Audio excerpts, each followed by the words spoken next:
کیوں؟ آخرکار میں ہی کیوں؟ میرے ساتھ ہی ایسا کیوں ہوا؟ یہ ایسا لفظ ہے جو ہم سب نے زندگی کے کسی نہ کسی مقام پر اللہ سے بولا ہے، یا اللہ میں ہی کیوں؟ یا اللہ میرے ساتھ ہی ایسا کیوں؟ یا اللہ اس کے ساتھ ایسا کیوں نہیں؟ یا پھر یا اللہ میرے ساتھ ایسا کیوں نہیں؟ کیونکہ ہم نے کبھی قدر اللہ پر یقین رکھا ہی نہیں، ہم نے کبھی اللہ کے فیصلوں پر اور اللہ کی ٹائمنگ پر بھروسہ رکھا ہی نہیں، ہم نے کبھی یہ بات سمجھنے کی کوشش ہی نہیں کی کہ جو دروازہ اللہ نے بند کر دیا ہے اس دروازے کو ہم جتنے مرضی دھکے دے لیں اس نے تب تک نہیں کھلنا جب تک اللہ کا حکم نہیں ہونا۔ اسی طرح جو دروازہ اللہ نے ہمارے لیے کھولا ہے اسے ہم جتنا مرضی بند کرنے کی کوشش کر لیں اس نے تب تک بند نہیں ہونا جب تک اللہ نے نہیں چاہنا۔ ہم کیا کرتے ہیں کہ جب اللہ ہم پر کوئی دروازہ کھول دیتا ہے جس سے ہم گزرنا نہیں چاہتے تو ہم ادھر ادھر بھاگنے لگتے ہیں، ہم یہ کوشش کرنے لگتے ہیں کہ کسی طرح سے ہمارے سامنے سے وہ دروازہ ہٹ جائے۔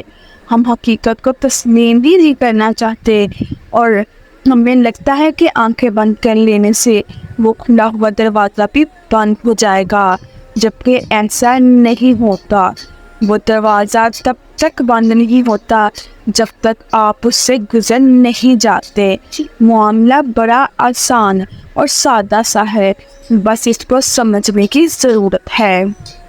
آپ خود اپنی مرضی سے ہمت کر کے اگر اس دروازے سے نہیں گزریں گے تو اللہ آپ کو گھما پھرا کر آپ ہی کے راستے سے واپس آپ کو اسی دروازے تک لے آئے گا، یعنی آپ کے پاس اللہ کے فیصلے کو ماننے کے علاوہ کوئی بھی دوسرا راستہ نہیں ہے۔ بالکل اسی طرح جو دروازہ اللہ نے آپ پر بند کر دیا ہے آپ اسے توڑنے کی کوشش بھی کریں، آپ اسے زبردستی دھکوں سے کھولنے کی کوشش کریں، آپ اس کے سامنے بیٹھ کر گر گرائیں، آپ اس کے سامنے روئیں، پھر بھی وہ تب تک نہیں کھلنا جب تک آپ اللہ پر توکل رکھنا نہیں سیکھ جاتے۔ میں یہ نہیں کہہ رہی ہوں کہ بند دروازے کبھی نہیں کھلتے، بلکہ میں یہ کہنا چاہ رہی ہوں، میں آپ کو یہ سمجھانا چاہ رہی ہوں کہ بند دروازے پر بس ایک محدود مدت تک ہی دستک دینی چاہیے۔ آپ اس بند دروازے کے سامنے بیٹھے جو اللہ نے آپ پر بند کیا ہے، آپ اللہ سے پورے یقین کے ساتھ اس دروازے کو کھولنے کی التجا کریں، لیکن اگر وہ دروازہ بار بار مانگنے کے بعد بھی نہ کھلے تو یہ قبول کرنے جتنا تو توکل رکھیں گے یہ دروازہ آپ کے لیے نہیں ہے۔ آپ اپنا پہ یقین رکھیے کہ اگر یہ دروازہ ہمارے لیے بند ہے تو یہ ہماری بہتری کے لیے بند ہے، یہ ہماری قسمت میں نہیں ہے۔ اللہ نے اس سے بھی خوبصورت اور بہترین دروازہ آپ کے لیے چن رکھا ہے، آپ کو بس اس بند دروازے کے سامنے سے اٹھ کے چلنا ہے جہاں بھی اللہ آپ کو لے چلے۔ آپ نے ضد نہیں کرنی، آپ نے اپنی ساری زندگی اس ایک بند دروازے کے لیے خراب نہیں کرنی۔ جب آپ کو اللہ پر توکل رکھنے کا کہا جاتا ہے تو اس کا مطلب یہ نہیں ہوتا کہ آپ سے یہ کہا جا رہا ہے کہ دعا میں کوئی طاقت نہیں ہے یا آپ دعا کرنا ہی چھوڑ دیں، بلکہ آپ کو صرف یہ سمجھایا جا رہا ہے کہ ایک محدود وقت تک کوشش بھی کریں اور دعائیں بھی، لیکن پھر جب اس وقت تک بھی کوئی حل نہ نظر آئے تو اللہ سے یہ دعا کریں کہ اللہ آپ کو اپنے فیصلے پر مطمئن ہونے کی ہمت اور توفیق دے اور آپ کے دل کو اس راستے پر موڑ دے جو آپ کے لیے بہتر ہے، اور خود کو ان چیزوں کے لیے ہلکا نہ کرے جو آپ کے ہاتھ اور زندگی سے نکل گئی ہیں۔ اللہ جو بھی کرتا ہے آپ کی بہتری کے لیے کرتا ہے. بس ہم نے کیا کرنا ہے؟ اللہ پر توکل کرنا ہے, اللہ پر یقین رکھنا ہو کہ اللہ جو ہے وہ اپنے بندوں کے ساتھ کبھی بھی برا نہیں ہونے دے گا. جو 70 ماؤں سے زیادہ اپنے بندے سے پیار کرتا ہے تو وہ کیسے اپنے بندے کے ساتھ کچھ برا ہونے دے سکتا ہے؟ یہ کہنے میں بہت جو ہے عام تو الفاظ ہوں گے کہ ہمیں صبر کرنا چاہیے, ہمیں اللہ پر یقین رکھنا چاہیے کہ شاید جو بند دروازے اللہ نے پرکھنے ہیں اس میں کوئی نہ کوئی بہتر ہے. لیکن اس پہ یقین آنا, صبر آنا بہت ہمت کی بات ہے.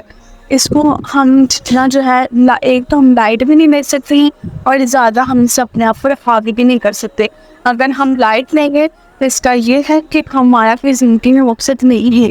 اگر ہم صرف حاوی کریں گے اپنے اوپر تو اس طرح جو ہے ہمارا یہ اللہ پر سے ختم ہو جائے گا. اسی لیے جو دروازے اللہ نے بند کیے ہیں وہ بار بار دعائیں مانگنے سے نہیں کھلتے ہیں. تو اللہ سے دعا کرے اپنے صبر کی, اور اللہ سے دعا کرے کہ یا اللہ اس سے بہتری والے معاملات ہمارے ساتھ کرنا, کہ یا اللہ اب ہم تیرے بندے ہیں, تھک چکے ہیں, یا اللہ ہمارے لیے بہتری والے معاملات کر دے, یا اللہ ہمارے لیے اپنی رحمت کے دروازے کھول دے. یا اللہ جس راستے پر ہم نے چلنے کی کوشش کی ہے اگر وہ ہمارے راستہ بہتر نہیں ہے تو اس میں ہمیں صبر دے اور ہمارے لیے اپنی رحمت کے دروازے کھول دے. اللہ سے چاہیے دعا کرے, انشاءاللہ جو ہے اللہ آپ کے لیے اپنی رحمت کے دروازے کھولے گا. اور جو بند دروازے کیے گئے ہیں آپ کو اس چیز سے بھی ریئلائز ہو کہ جب اللہ نے نئے دروازے آپ کے لیے کھولے آپ کو اپنی پچھلی زندگی یاد آئی کس کے لیے آپ نے اتنی زندگی اپنی برباد کی. تو اپنے ہر معاملے میں جو ہے وہ اللہ سے مدد مانگے, اللہ سے دعا کریں. انشاءاللہ تمام معاملات جو ہے وہ بہتر روزنر سر انجام پائیں گے. اللہ جو ہے ہم سب کچھ ہے وہ سب لوگ صبر دے ہمارے معاملات میں جو ہمارے معاملات نصیب ہوئے ہیں, اور اللہ ہم سب کے لیے جو ہے وہ اپنی رحمت کے دروازے کھول دے. اور ہمارا یقین, ہمارا توکل جو ہے وہ اللہ پر ہمیشہ برقرار رہے. کسی بھی قسم کی جو ہے ہم سے کوتاہی نہ آ جا, کہ ہم اللہ کے بندے ہیں نا تو کوتاہی بھی ہم سے ہی ہوتی ہے. باقی یہ منسی والے الفاظ اللہ کبھی بھی ہماری زبان پر نہ لائے, کیوں, کب, کیسے, ہم کی کیوں, یہ والے الفاظوں سے اللہ ہمیں دور رکھے, کیونکہ یہ اللہ کی رحمت سے مایوسی ہے اور ہم اللہ کی رحمت سے مایوس نہیں ہونا چاہتے. باقی ہم سب کو اللہ اپنے حفظ و امان میں رکھے. آمین.